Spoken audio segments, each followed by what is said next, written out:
Good afternoon, good morning, good evening, wherever you may be, ladies and gentlemen. Welcome to another fun and, as always, jam-packed episode of the Brew City Lounge. I am your host, Brandon.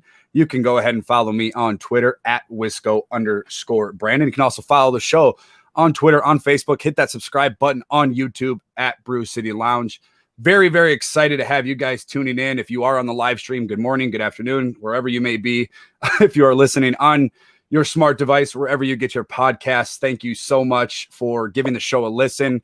Thank you so much for giving me an opportunity to talk to you about my favorite teams, which is our favorite teams. And that, of course, is the Milwaukee Bucks and Milwaukee Brewers.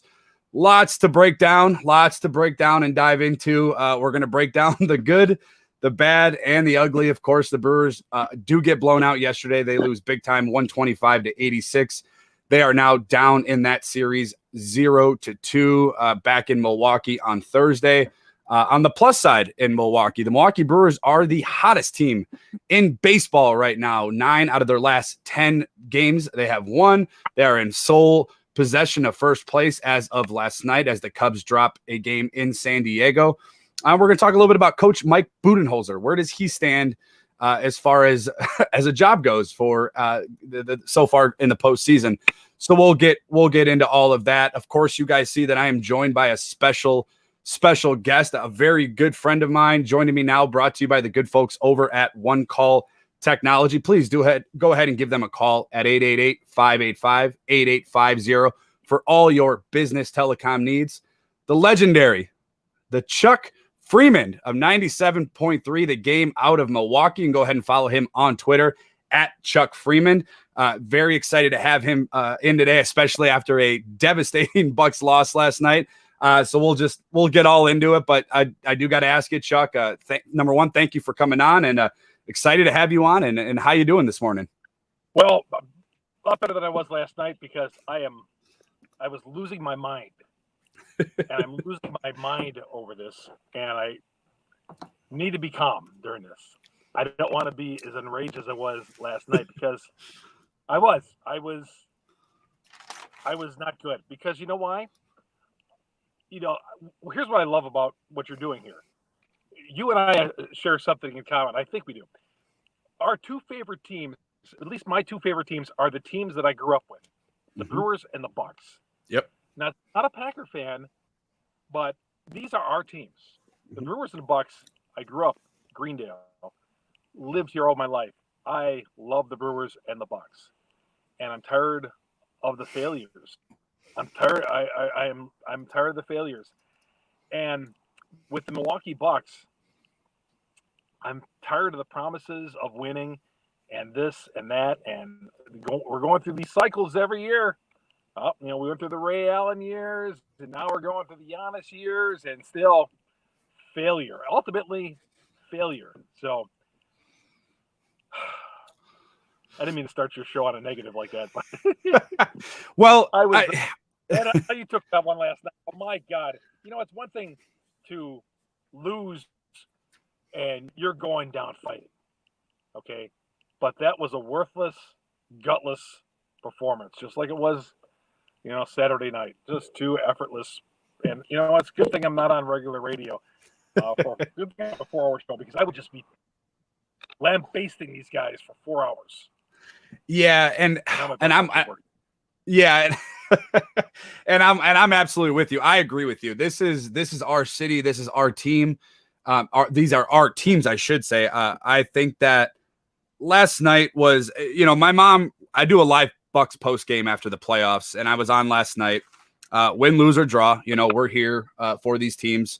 And she made a simple comment. She goes, "It's just heartbreaking," and she was 100% correct, because I can deal with a loss. As a Bucks fan, Brewer fan, and Packer fan, Chuck, as you know, as anybody that's followed them for a couple of days knows, that we're used to the heartbreaking losses, the last second field goals, the botched onside kicks, the last second shots. We're used to that stuff.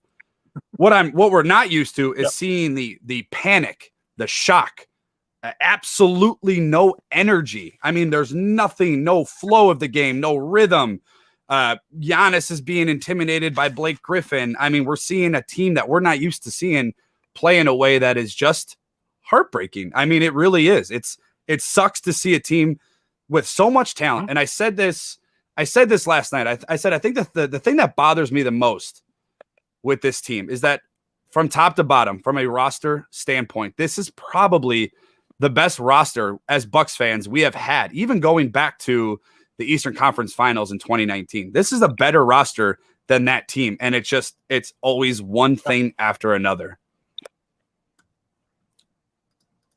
Yep, and you're given a terrific break. Okay, now I was thinking, okay, you know, if you beat Brooklyn, is there going to be an excuse? Well, they didn't have James Harden. Okay. So, but still, you know, too bad for them. Usually be teams at full strength, but I mean, God, there's so many areas that the Bucks have failed in. And you're right, this team, I mean, they've redone this team. They went out and spent money on Drew Holiday. They brought some veterans in. But there's one man that comes to the top of the list for me as a major failure, Brandon, and that is Chris Middleton. You know, hey, I've said this. I don't care if Chris Middleton can dump in 35 points on Saturday night against the Sacramento Kings or the Thunder, okay? Some of these other teams, the Timberwolves. But and I don't care what he does in the round of the playoffs. But here, you know, around the playoffs, Brandon, I always look at that's where you separate the men from the boys. Now it's game on. I agree. You know, we get to the semifinals, the Eastern Conference, and the Western Finals. You know, all the teams deserve it, and they're good teams. And for the Bucks to lose 47 points is embarrassing. Something's not right. Yes, last night. Yeah.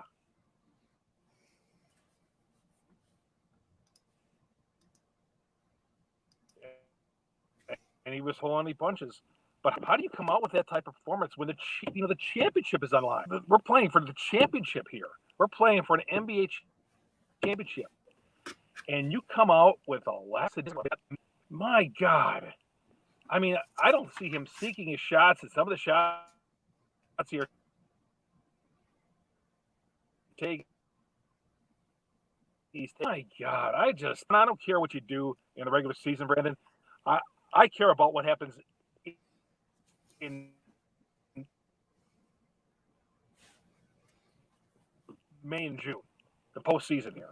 This is the postseason game. You got to win, and you miss your first 8 shots, and you just are lackadaisical throughout the whole game, and you're not hunting your shot and all that. I just got no patience for it. And yeah, and I thought till 2019 that was pathetic. This is worse because you're not even going down. You're not even going down with a fight. I mean, it is pretty bad. You know, I would if I Middleton, I'd have been breaking shit after the game last night. Breaking stuff. I would have went over that scorer's table. If I was men, I would have been flipping over the scorer's table. My God, okay? It is. And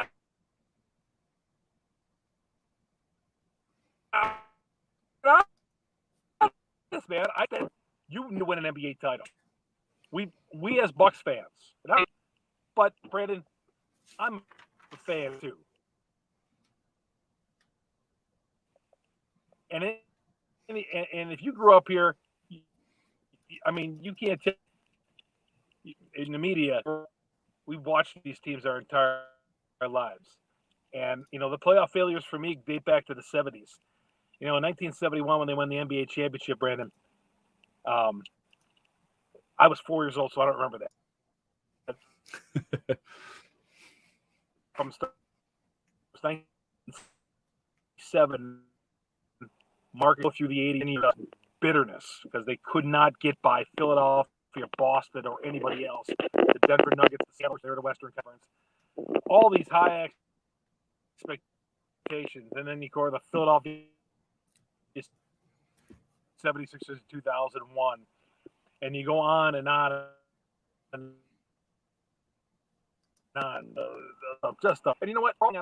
The Milwaukee Brewers, Major League Baseball is not playing out of a flame. Spend some money that it's an embarrassment. A flat out time, I have not seen an NBA, or you have not seen an NBA championship, and have seen, can't even get to the finals. Nope. Something's wrong here. I don't know. I mean, I don't know what it is, but I'm at wit's end. Sorry to go on like. Well, I mean, everything you're saying is completely spot on. Look, I mean, you draft Giannis Antetokounmpo. You got your superstar in place. He signs the supermax. You got him locked up. When a lot of teams, a lot of talking heads on national TV said that he was pretty much out the door, and then you go out and you get Drew Holiday, and then in the same hour, Chuck, you thought you acquired Bogdan Bogdanović. Now, would he make a difference in this series? Maybe, maybe not. But I'll tell you right now, he would be doing a hell of a lot more than what anybody else is currently doing right now. I mean, you look into that first half in last night's game, and in my opinion, I mean, this might be a little bit of a stretch, but I thought last night was a must-win game. Now, you don't have James Harden in the first two games. I would think, and if you would have told me a week ago, the Brooklyn Nets won't have James Harden in the first two games, I would say the Milwaukee Bucks absolutely will win one of those two games. And you look at last night, and what should have been a must-win game, or probably was a must-win game, your two best players, the two players getting paid the most, the two players that score the most, and Chris Middleton and Giannis. Going into halftime, Giannis has 6 points. Chris Middleton had 8 points, and he hit his first shot with 2.5 minutes remaining in the first half in a must-win game on the road in the playoffs. I mean, I don't know where. Look, we know Brooklyn is going to get their points. We know Kevin Durant, we know Kyrie Irving are going to create for themselves. They're going to get shots. We cannot rely on completely stopping them. They're going to get theirs. But the lack of effort on the offensive side of the ball, it's laziness. Why is Giannis, and I love Giannis, why is Giannis shooting a three at the top of the key with 18 seconds remaining on the shot clock? Why is Jeff Teague coming down in transition and chucking up a three in game one?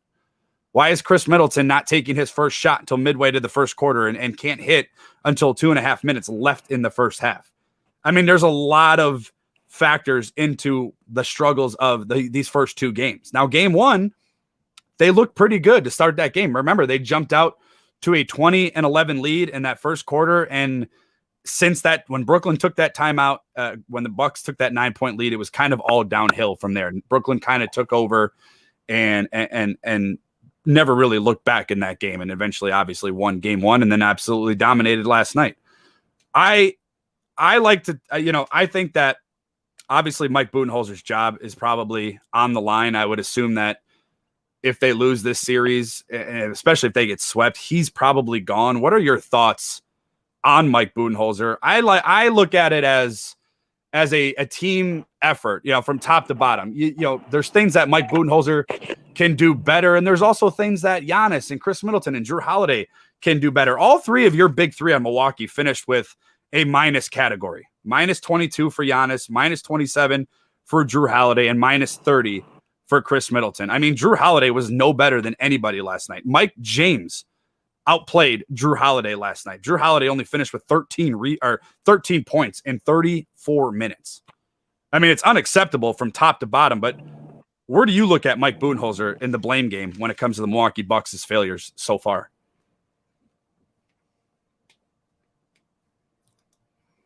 And I think we may have lost Chuck, so while we figure out what's going on with Chuck's connection there.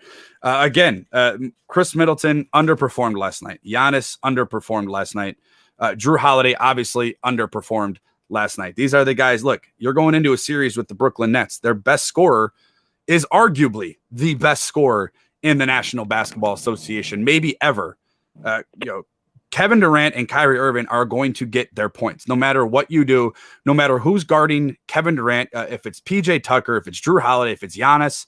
Kevin Durant is 6'10", 6'11", with a wingspan of 7'2", and he's going to score his shots. He's going to absolutely dominate and get his buckets. Now, he finished with 32 points last night.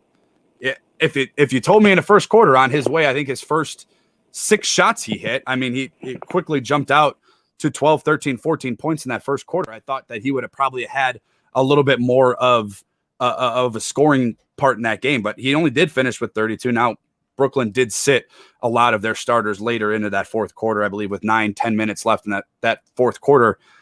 They were pretty much going down through their bench and playing their guys. But it just, and real quick, just for everybody out there, I'm not going to sit here and slander Giannis. I'm not going to stand for people to go on Twitter and be like, oh, we knew that this is Giannis. It's so funny to see everything come to fruition. We knew Giannis is the guy. I don't care what you think about Giannis. He's not going to hit 7, 6, 5, whatever, how many ever 3-pointers you want, because that's where the NBA has gone. Giannis is that dude, and the hate that guy gets is remarkable, and it's disgusting. And if you're on Twitter or Facebook or in a group chat or with your friends and you're bashing Giannis, you obviously don't know. Number one, you don't know his story, and number two, you don't know the improvement that this guy has had since coming into the league as an 18-year-old kid that weighed 120 pounds soaking wet. I mean, he has grown from day one to where he is now, has grown into a arguably top 3, top 2, whatever you want to put him at, top 5 at least, basketball player in an era with LeBron James, Kevin Durant, Kyrie Irving, James Harden, Damian Lillard, all those guys. Giannis is that guy. He's only one of 3 players to win an MVP and a Defensive Player of the Year award in the same year, joining Michael Jordan, and I believe it was Hakeem Olajuwon. So I'm not going to stand here for the Giannis slander. I'm not listening to the Giannis slander. Yes, he absolutely should have had a better game than he had last night. 18 points and 11 rebounds in 31 minutes, shying away from going at Blake Griffin, finishing with a plus or minus of minus 22. Yes, he should have played better. Coach Bud should have coached better. Drew Holiday could have played better. Chris Middleton. It's a team effort, guys. This isn't just a one-man show. I'm not here to listen to the Giannis slander, because when LeBron James underperforms or has a bad game, we talk about how he doesn't have enough stars around him. Like I said last night on the Bucks post-game show, and if you're not following the show, or if you're just jumping on the show today, I do a live Bucks post-game show following each playoff game, win, lose, or draw. We're there to talk about it. Last night was a little bit of therapy session, so if you guys did tune in last night, I do appreciate that. Thank you so much. It's not fair, the slander that Giannis gets and that the other stars get a pass for. LeBron James was bounced in the first round of the playoffs this year. And the excuses were because, wow, Anthony Davis was hurt. Okay. He's still LeBron James. He's still arguably the best player in the game. He still has good pieces around him. No matter how much I love Drew Holiday or Chris Middleton, they're not stars. They're not fortified superstars in the NBA. They're good players. They're very good. But that's about it. And when you're going up against the likes of Kevin Durant and Kyrie Irving, you need a little bit more than good players. And then at that point, good players who are also underperforming, unfortunately. So that stuff's going to happen. You're going to have, excuses and people going on Twitter talking about who Giannis is as a person, as a player. Number one, you look foolish. Number two, you can tell when you make a comment about Giannis and how he's failing that you're a casual NBA fan and all you do is turn on ESPN or Fox Sports News and watch and listen to what they're saying and then go on your Twitter and say the same thing over. That's all you're doing. You're proving to be exactly what the national media is. Nobody wants to talk about Giannis' success. His rookie year, the dude slept in the gym. Him and his brother shared shoes together. Basketball sneakers. He sold jewelry on the streets of Greece to help his family. Why don't you talk about his success? I don't care if he had a bad game in game 2. I can find 100 games that Michael Jordan, LeBron James, Kevin Durant, Steph Curry didn't even make the playoffs this year. I'm not going to stand here and listen and watch the onslaught of insults coming to Giannis. That's our guy. And if you're a Bucks fan and you're out there bashing him, that's wrong. You're wrong. Everybody said he was leaving to go somewhere else, and he could have went to Miami, to LA, New York, Boston, wherever, in a bigger market, and he could have had maybe more success. He chose to stay here. This is his home. We are his people. He is our guy. I will defend Giannis till I'm blue in the face. I will defend Giannis until the day I die. He's my favorite athlete in all of sports because of who he is on the court, off the court. And look, I'm going to tell you right now, maybe not this year. Maybe not this year. Giannis will win an NBA championship at some point in his career with the Milwaukee Bucks. He will get there. He will absolutely bring home a championship to the city of Milwaukee. And Chuck Freimund was right. We deserve a championship in this city. It's been way overdue. Long overdue. But enough about the Giannis defense. You guys know where I stand with Giannis. I hope that you guys have the same type of stance when it comes to Giannis. Remember how excited we all were in December when he signed that super max extension. Giannis can play in the playoffs. Giannis can win in the playoffs. His style of play is a winnable style of play. He's going to win a lot of games, and he's eventually going to win a championship. I don't want to hear Giannis' style can't win a championship. That's absolutely false. It absolutely can. With the right system, with the right scheme, with the right players, it can win. And I think this team, roster-wise, is good enough to win a championship with him. I just don't know if he's being utilized correctly. And maybe I'm wrong. Maybe I'm completely wrong. Again, I'm not the most knowledgeable basketball guy. But if you play Giannis down low in the paint, on the block, create a modern-day Shaquille O'Neal, which Shaquille O'Neal was actually calling for on the post-game show last night. There's not many players in the league that can stop Giannis when he catches that ball down low. Maybe Rudy Gobert, maybe Bam Adebayo, not for a whole series. Maybe a game, a quarter, or a half, but not for a whole series. The style of play and the offense that the Milwaukee Bucks are running with Giannis at the top of the key with the ball, look, everybody knows what he's going to do. Blake Griffin dropped off 8 to 10 feet, and he knew what he was going to do. And Giannis still did it. I understand guarding him is next to impossible at some point. But the way that the NBA officiating has gone is it's creating, number one, offensive fouls on Giannis. And I don't have the numbers in front of me, but I would probably be willing to bet you that he's probably got the most charges as far as superstars go in the NBA.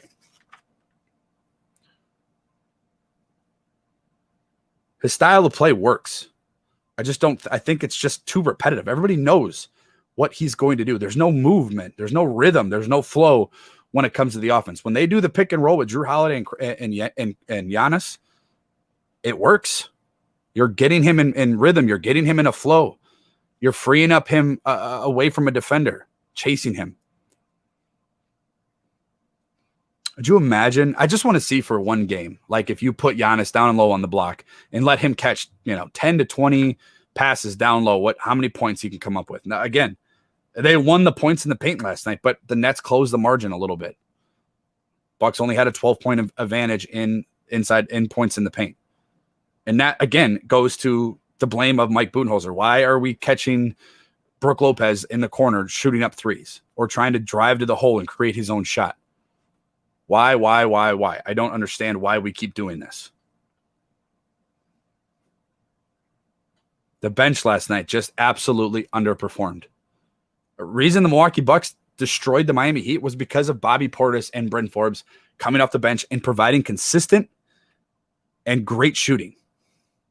Bryn Forbes last night, 10 points in 21 minutes. Bobby Portis, 2 points in 17 minutes, and Pat Connaughton did not score a point in 14 minutes. You're going to lose every game. I don't care if you're playing the Orlando Magic. You're more than likely going to lose that game when your bench, your top three guys coming off the bench combined score 12 points. That is a recipe for a disaster.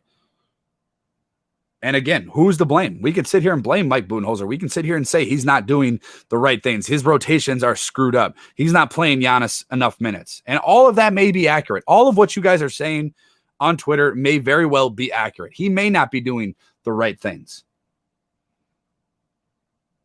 But the first quarter, he had the start of the game, he had everybody in. Everybody was starting. Starters were in there. They were playing together. And what happened? Bucks were already down double digits in that first quarter, 36-19.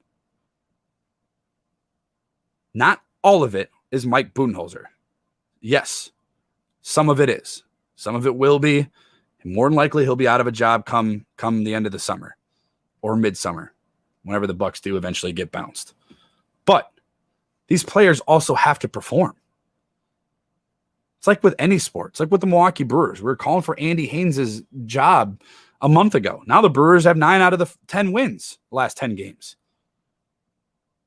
It's up to the players as well, guys. Players have got to perform. Giannis has to do more than score 18 points in 31 minutes. Chris Middleton only had 17 points. Again, he scored his first bucket with 2.5 minutes remaining in the first half. That's absolutely a recipe for disaster. You're going to lose when your second best scorer is only at 17 points in 33 minutes, and that's Chris Middleton. Jrue Holiday, who's been an anchor for you defensively and offensively, who's been probably the most consistent player on this Bucks team, maybe outside of Giannis, consistently for the whole year, only has 13 points, and as a point guard, only 3 assists in 34 minutes. That's going to be a recipe for disaster. You're going to lose those games. If you guys are on the live feed, thank you so much for tuning in.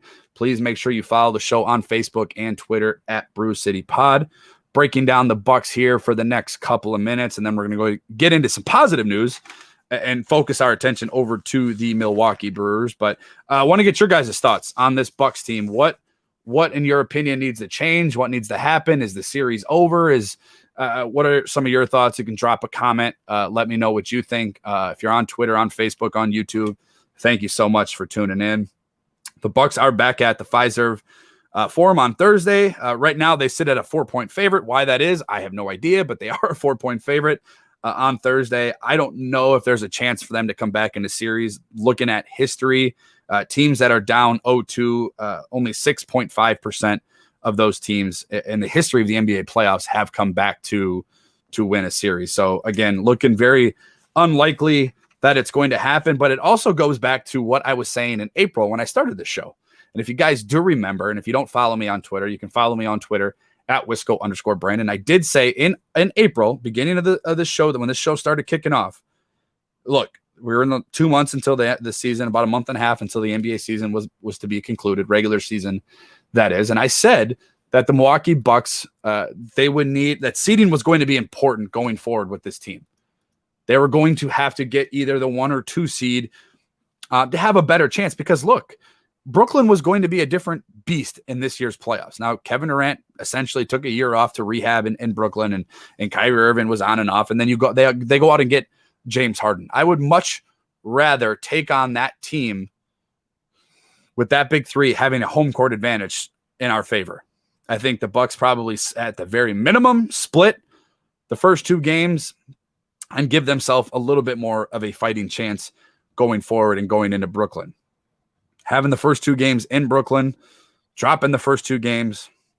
If you're just waking up or you're just crawling from under a rock, the Milwaukee Bucks do drop game 2, 125-86 in an absolutely heartbreaking fashion, just a soul-taking fashion. I wouldn't say heartbreaking, but just pulled your heart out and stomped on it. It was just disgusting to watch last night. But again, I said it in April. I think this series, I think the seeding was a little bit more important than we thought it was going to be. A lot of people were like, well, the Milwaukee Bucks have had the number 1 seed before. they've done this, they've lost, and yada, yada, yada. And I get that. And what you're saying is true. Yes, they've had the number 1 seed and they've lost 2 years in a row. Last year in the bubble proved to be a fraudulent NBA championship. Both those teams are bounced out of the first round. Bubble doesn't necessarily count. The Toronto loss in 2019, you could probably have a little bit more of an argument. You can sit there and say that was probably your opportunity to win an NBA championship. Obviously, with Kevin Durant tearing his Achilles against that NBA Finals against the Toronto Raptors. Toronto Raptors eventually went on to win that series and eventually, obviously, win the NBA championship. That was probably your best shot that you've had in, 30, 40 years to win a championship in Milwaukee and for the Milwaukee Bucks. And you failed in 2019. And 2020 obviously was disrupted by the COVID-19 pandemic, in which you were the number 1 seed, tearing up the league, historically great season. Obviously, it gets stopped in March and stopped for a couple of months. Then the bubble picks up, and then the Bucks get bounced last year, as everybody knows, by the Miami Heat in the second round. Going into this year, you acquired the likes of Jrue Holiday. You got a healthy Giannis. Chris Middleton's playing pretty good. All these guys signed extensions or new contracts. The team is pretty much locked up. The core of the team is locked up. Probably one of the best rosters we've seen in the Milwaukee as a Milwaukee Bucks fan in quite some time, from top to bottom. Now other teams like the 2001 team, obviously the 2019 team, obviously went to the Eastern Conference Finals. But I think from top to bottom, as a talent perspective, this is probably your best team with the MVP, with a really good point guard in Jrue Holiday and a really good shooter in Chris Middleton. Sprinkle in Bryn Forbes, Bobby Portis. Obviously losing Dante DiVincenzo's hurt, but he was a solid piece for the season. Pat Connaughton's been pretty good, shooting at least. Not last night. Nobody was good last night. Newsflash. So from top to bottom, this was probably your best team. And to see it fortify into going up against Brooklyn Nets and arguably the 3, and I know James Harden didn't play in the first 2 games, but going up against the probably the best scorer in NBA history in Kevin Durant, and then also a top 3 point guard in any era in Kyrie Irving. No matter what you think about him, he's really good, and he's also an NBA champion as well. And it's just upsetting to see. It's upsetting to be there, to understand that this team had a phenomenal chance at getting deep into playoffs with a good roster, and in the second round you draw the Brooklyn Nets. Because I said it in April that this seeding this year, maybe not last year, maybe not 2019, but seeding this year was important. You don't want to get Brooklyn home court advantage. They already have an advantage. A few advantages. Say what you want about James Harden, whatever you say about him, you're probably right. Say what you want about Kyrie, Kevin Durant, but those 3 together are probably one of the better big 3s outside of maybe, I guess you could rival the Miami's big 3 with LeBron and Wade. Maybe Golden State. Golden State's probably the best big 3 in my opinion with the scoring and the shooting. But this one's pretty darn good, and it's up there in probably the top 3 of all time. And they don't even have James Harden. And they're blowing the Bucks out by 39 points. Game 1, they win 115-107. It was probably the score was not indicative on how bad that game also got out of hand late in that fourth quarter. Well, I don't know where the Milwaukee Bucks go from here. I don't know. Everybody's saying fire Bud. Who are you going to bring in? Where are you going to go? Sure, firing Mike Budenholzer will probably, maybe raise some eyebrows, maybe have a different energy here. But Bryn Forbes is on a 1-year deal. Bobby Portis is on a 1-year deal. You're going to have to do something else in the offseason to get these guys, ready to go. And I don't want to feel like I'm talking like the Bucks don't stand a chance in game 3 or game 4. But if you drop one of those games, then absolutely it's over from now. Right now, you got to beat the Brooklyn Nets 4 out of the next 5 games. And I just do not see that happening. History points to it not being very possible, and I would assume that it's probably not going to happen. And the Milwaukee Bucks will get bounced once again in the second round of the NBA playoffs. But I will not stand for the Giannis slander. So if you're on Twitter or Facebook, I will come after you. I will argue with you. Do not slander Giannis because he struggles at free throws or because he's not shooting 30-foot three-pointers in a game. That's not who he is. His style of play can absolutely win an NBA championship. He will 100% win an NBA championship at some point in his career. It may not be this year. It may not be next year, but he will bring a championship to the city of Milwaukee. And all of you on Twitter, all of you on Facebook that want to laugh about him, that want to make jokes about him, about his free throw shooting, about his style of play, the jokes will be on you. And we'll turn it around on you. Because not only is he one of the best players in the NBA, he's also one of the best human beings in the world. Do not slander Giannis. Do not think for 1 second it's okay to slander Giannis. He's our own, and if you're a Milwaukee Bucks fan, I'm calling on you, stick up for our guy. Bucks will be better in Game 3. I don't know if they'll win. They'll be better in Game 3. Whether that's a victory or not, or is yet to be determined, obviously. We'll see in the first few minutes how that game is going to go against the Brooklyn Nets. Again, that's on Thursday. So excited to see everybody back at the Pfizer at 100%, I may add as well. Turning to something a little bit more positive, but before we get to that, I do want to remind you guys that if you are on the live feed on YouTube, make sure you hit that subscribe button, number one. But the Brew City Lounge has officially its own merchandise, which is pretty cool. I'm sporting the hoodie right now. It's all customized on the website over at Teespring. The link is on the Twitter and Facebook pinned at the top of the page. So please, if you're a fan of the show and you want to support the show, I would appreciate it more than words can ever describe. Click on the link, shop for your favorite stuff, beer glasses, hoodies, tank tops, t-shirts, all kinds of cool stuff. So check it out. But like I said, going to something a little bit more positive, right down the street over at American Family Field is your first place Milwaukee Brewers. It feels so good to say that because of the fact that it has been a roller coaster type of season for this Milwaukee Brewers team. You look back into April, losing you did lose Keston here, losing Christian Yelich, Lorenzo Cain, Colton Juan back in April. Christian Yelich finally kind of consistently getting back into the lineup. The Milwaukee Brewers do sit in first place as of right now. It's way too early to care about standings. It is only June 8th, but the Milwaukee Brewers are in first place. And since that Willy Adames trade, now whether there's any correlation to this or not, but since that Willy Adames trade, the Milwaukee Brewers are 12-3.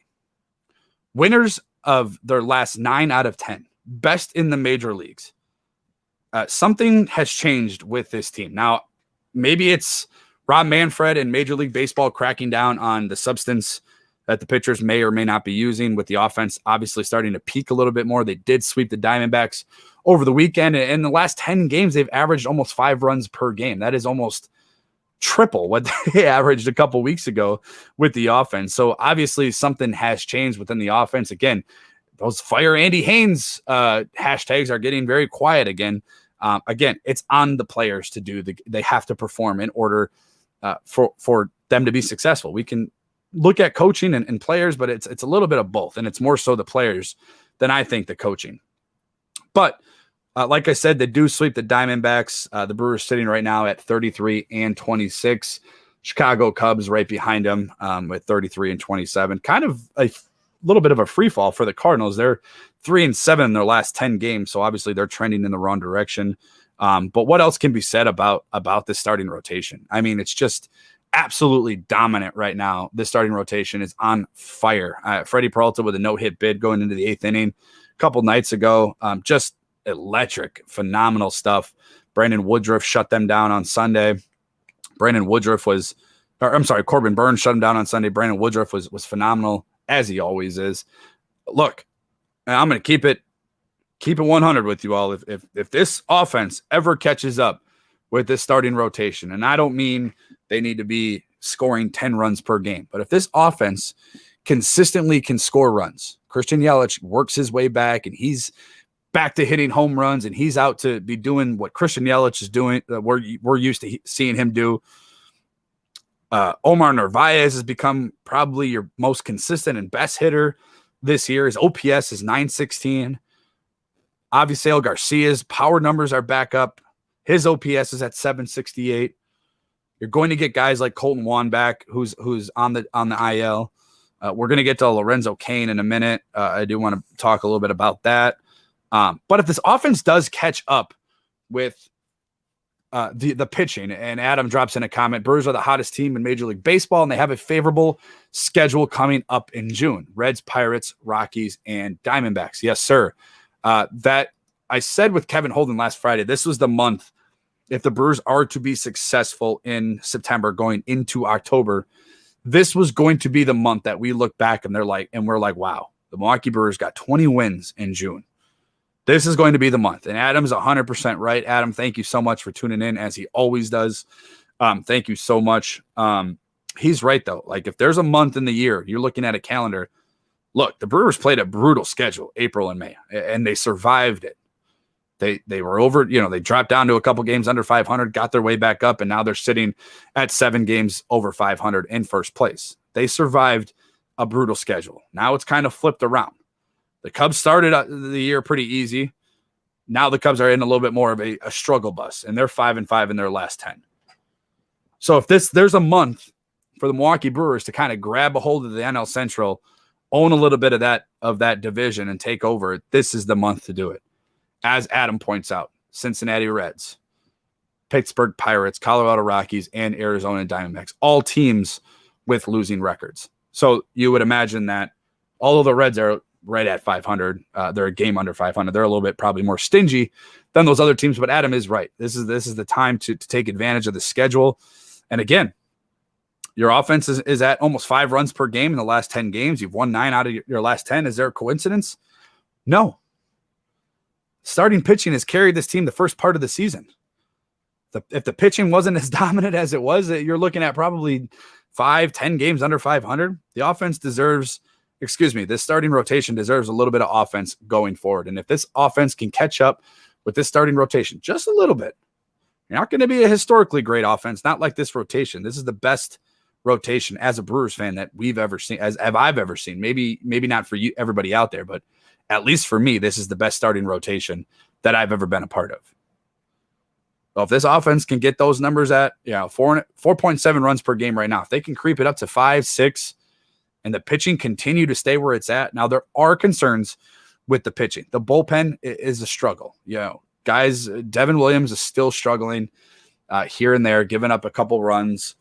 Eric Yardley isn't a guy that I'm going to trust. Brent Suter isn't a guy that I'm really comfortable trusting. He's had some good moments. He also has had a few really bad moments. So if there's a weakness right now on this team, it's obviously the bullpen. The bullpen is struggling outside of probably Josh Hader. You gave away probably your second best reliever outside of Devin Williams and Josh Hader and JP Fireeisen to get Willy Adames, which has turned out to be a phenomenal acquisition, maybe even on the field and off the field, because there's definitely a different energy with this Milwaukee Brewers team, winning 9 out of their last 10 games and back in sole possession of first place. But the key here is Christian Yelich. And it's, when you say that, you're like, well, of course, he's the MVP. He's your best player from an offensive standpoint. He's always going to be the key. And that's true. But without Christian Yelich in this lineup, the whole lineup changes. Avi Garcia is not hitting for power because they're not going to pitch to him. Omar Narvaez, same thing. Willy Adames, same thing. Christian Yelich changes the way the pitchers approach the Milwaukee Brewers offense. They're not going to want to pitch to Christian Yelich. That means it's going to open up opportunities for the guys that I just named: Garcia, Adames, Omar Narvaez, Luis Urias. So you're starting to see Christian Yelich's slash lines start to trend in the right direction. His average is almost up to 250. On base percentage, almost to 400. Slugging percentage, we're almost to 400.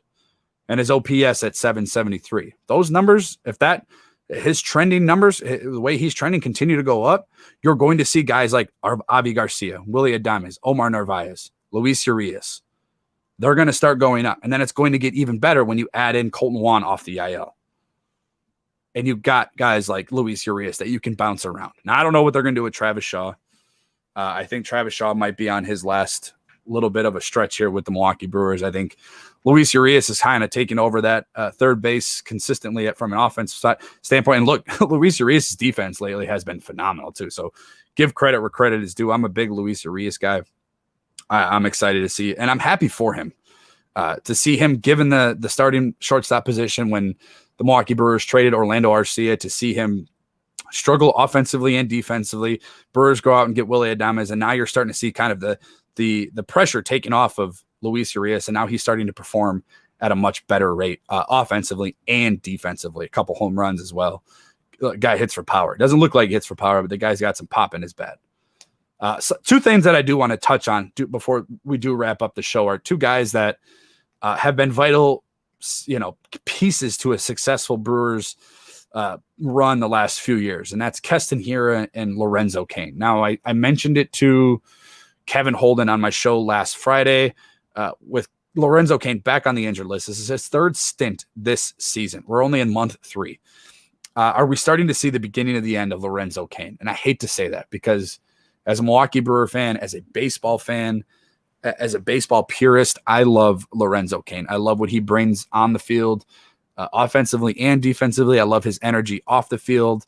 I love seeing his smile when he's playing and having fun, and to see him struggle with these soft tissue injuries, hamstrings and quads and calves and stuff like that. I think we might be seeing sort of the end for Lorenzo Cain. And I hope I'm wrong. I mean, I hope I'm wrong. I hope that he bounces back and has a healthy year, but I think it was very indicative on that Jackie Bradley Jr. 2-year, $24 million deal, how the Milwaukee Brewers brass felt about Lorenzo Cain, knowing that he missed all of last year, knowing that he is 36 years old, knowing that he's probably getting to the end of his career, having a younger guy, which is pretty much a carbon copy defensively of Lorenzo Cain, and Jackie Bradley Jr., also a Gold Glove winner himself. You probably could get a little bit of a indication on where the Milwaukee Brewers brass felt about Lorenzo Cain. Now, he did miss all of last year. Yes, it was only 60 games, but he didn't play baseball for a calendar year. He's turning it around this year. Was injured in spring training with the hamstring and quad, I believe, and we're seeing that translate into the regular season. So I hope we're not seeing the beginning of the end of Lorenzo Cain. I hope I'm wrong, but it does seem to be trending in that direction. Again, to be honest with you, I'm not sure where he stands on the injured list. I don't know how many days he has left on it, or if he's going to be called back up off of it. I don't know. But a guy that I do know that is back down in AAA, a former batting champion in the minor leagues, Keston Hiura. I don't know where to go with Keston Hiura. I'm not sure what we do with a guy like Keston Hiura. If this is going to be a reoccurring thing throughout the season, is he going to be down in AAA consistently, back up to the major leagues? Now, look, the guy tore it up in AAA Nashville just a few weeks ago, having a phenomenal time down in Nashville. At one point, he was 4 for 8 with 4 doubles.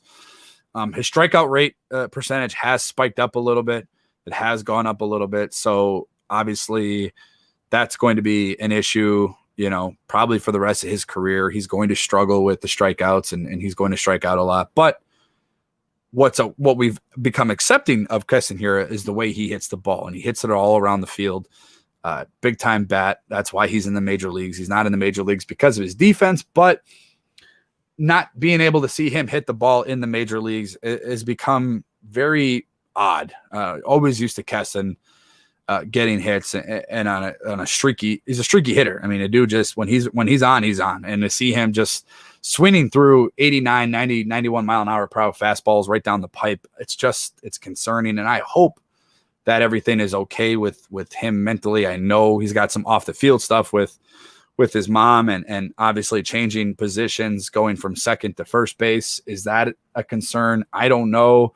I did ask Kevin Holden these questions as well, and he thinks that he might be pressing a little bit too much, and maybe we'll see a better version of Keston, in the middle and maybe later part of the season where he's a little bit more comfortable at that position. But again, there's a little bit of a log jam with this roster, because what are you going to do with Daniel Vogelbach? And if you're taking Travis Shaw to third base, where are you going to put Luis Urias?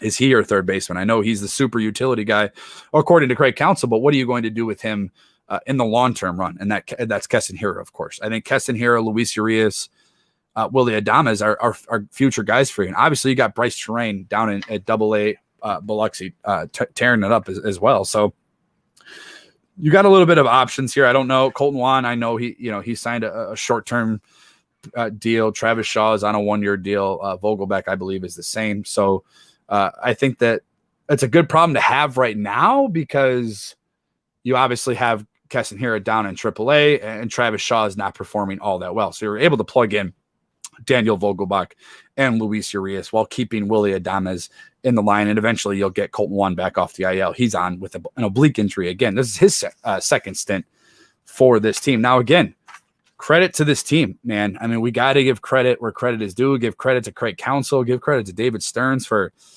realizing he made a mistake with the Orlando Arcia trade. And he made up for it by going out and getting Willy Adames, whose OPS is almost bigger, is higher than Yelich's right now at 837. He's been a phenomenal piece to that Brewers offensively and defensively, and again, probably off the field and in the clubhouse more so than anything. So again, they're 12-3 since that trade. So going forward, it's going to be interesting to see exactly what works out and what doesn't work out. I'll be interested to see what they do with guys like Travis Shaw and Daniel Vogelbach and Keston Hiura going forward. And I hope for the best for Keston Hiura. I hope that he's able to get back into his form and hit the ball that he's accustomed to hitting because it only helps everybody. I mean, yes, it's going to help obviously him and his own numbers and the Brewers in general, but it's going to help, it's going to help Christian Yelich. It's going to help Omar Narvaez, Colton Wong. It's going to help these guys see better pitches, get guys on base, score more runs. And look, and if your pitching's pitching the way that it's pitching right now, you're going to probably become unbeatable in most games. You have a chance to win almost any game because that's really how good the starting pitching has been.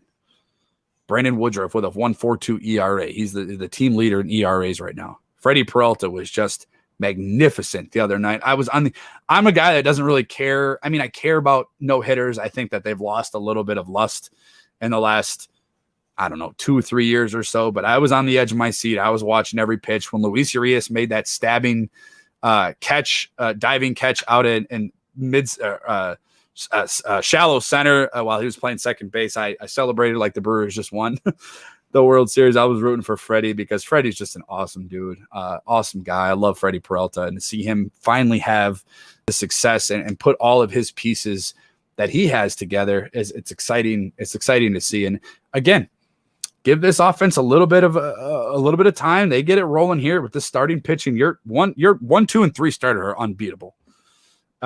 If they were to get some decent run support, they're not giving up more than 2-3 runs. They're just not. If you get these starting these 3 starters, and you tag in Brett Anderson and Adrian Hauser as the 4 and the 5, going into September and October, nobody's going to beat you in a 5-game, 7-game series. When your 3 starters are arguably, outside of Jacob deGrom, the best 3 pitchers in the National League. And if you can get Yelich back to his old ways, a couple home runs over the weekend, a clutch one in the bottom of the 8th inning, I believe on Saturday. You get a guy like Keston Hiura back. You get Lorenzo Cain back and healthy, and you get this offense rolling with this starting pitching. You're probably looking at the National League favorite right now. And I don't care what the Los Angeles Dodgers are doing or what they're not doing. The Cubs have been phenomenal. We knew the Cubs were going to be a problem. They got the talent on that roster, but I'm not sure that they know the direction they're going in with guys like Anthony Rizzo and Chris Bryant. So it's going to be fun summer with the National League Central with the Milwaukee Brewers, who are currently in first place. Again, they kick off a series tonight against the Cincinnati Reds, which they somehow always struggle at Great American Ballpark. So it's going to be interesting to see what kind of transpires over that weekend sweep of the Diamondbacks, what transpires into the series against the Cincinnati Reds. Adam drops in another comment. Should the Brewers be aggressive at the trade deadline or stay quiet? That's a great question. I think what they should do is kind of just keep an eye on what Keston Hiura is going to be doing down in AAA and maybe into the major leagues and kind of see where you're at with Lorenzo Cain. I am always a believer, Adam, that you should add arms at the trade deadline if you can. I believe in a strong bullpen in October is what wins World Series. Now I know obviously you got to score runs, but bullpens are, in my opinion, are what wins and loses in October. So I think I'm a big fan of adding a bullpen arm. I think the Brewers should be aggressive when it comes to the bullpen. I don't think they have the pieces right now to be successful in the playoffs. There's just not a guy maybe outside of Josh Hader, you could almost throw in Devin Williams. He's struggled this year. And I know a lot of Brewers fans and a lot of baseball fans have kind of given him a little bit of a pass because he didn't play much in spring training, and he didn't really have a whole lot of an off season with the surgery. So I understand that a lot of people, want to kind of give him a little bit of a pass right now. I do think that, look, outside of Josh Hader, you probably don't have a really, shutdown guy. I mean, Devin Williams, as good as he is, rookie of the year last year, he's been pretty darn good, but his ERA is over 4 this year. As the number 2 guy in that bullpen, if your ERA is at 4, he's got 22 and a third innings pitched this year, 4 earned runs. I mean, it's not very reassuring right now. I think he'll hopefully get it turned around and get a little bit better. But to answer your question, I do think they should go out and grab a bullpen arm, whoever's available. I think you pretty much shut down anything else. Look, you're pretty solidified at every position, maybe outside of first base, but it's kind of a logjam there right now, and it all kind of hinders on Keston Hiura. Your outfield is pretty much set. You're not going to get a new catcher. You got, one of the better ones in the league right now from an offensive standpoint. Your shortstop is set. Your second baseman is set. Your starting pitching is pretty much set. So I think the roster's pretty good. And Yelich gets into the full swing of things, and he's starting to tear the ball up again. You're going to see guys as an offense kind of pick it up as well. And Avi Garcia, Willie Adames, Colton Wong, Luis Urias. You'll see these guys start to pick it up as the season goes on. Again, and hopefully you get guys like Keston Hiura back and Lorenzo Cain. And that pretty much is a deadline acquisition is getting Keston Hiura and Lorenzo Cain back healthy and the players that we're used to seeing them have. But if I do had to go out and get a target, I think I would go out and get some bullpen arms and add a little bit of depth in that bullpen, because Brent Suter, Eric Yardley, Boxberger, they're just, in my opinion, just not cutting it. I don't feel safe with any lead that they're coming out in. So that's where I stand at the trade deadline. Thank you again for tuning in. That'll do it, ladies and gentlemen, for today's show. They'll do it until Thursday after the Bucks game. Tune in right here. We'll be doing a live post-game show following the Bucks game. So if you are watching that and if you want to break it down with me, if you want to jump on and leave me your comments, if you want to jump on the show, just shoot me a message. You can follow me on Twitter at Wisco_Brandon. Please follow the show on Twitter and Facebook at Brew City Pod. And as always, hit that subscribe button on YouTube. That would be so much appreciated. And also, just don't forget, the show now has merchandise. So if you're looking for some Brew City Lounge merchandise, check it out on our Twitter, on our Facebook pages. It's awesome. I'm wearing the hoodie right now. If you're not on the live feed, that's all right. You can check it out on Twitter, on Facebook. Help support the show, and in doing so, wearing some cool swag. I got some awesome stuff. So please check it out. And then another PSA, if you're not subscribed, wherever you get your podcast, please subscribe to the show, Apple, Google, Spotify. Check it out. Lots of cool interviews, lots of cool guests. And we break it down. All Bucks, all Brewers, all the time. Locally, I'm local, man. This is what you see is what you get. I'm a local guy. I'm right down the street from American Family Field, and I'm also right down the street from the Pfizer Forum. So this is it. What you get is what you get. Go Bucks, as always. Go Bucks, go Brewers. Stay safe, Milwaukee, and I will talk to you guys on Thursday. Have a good one. See you.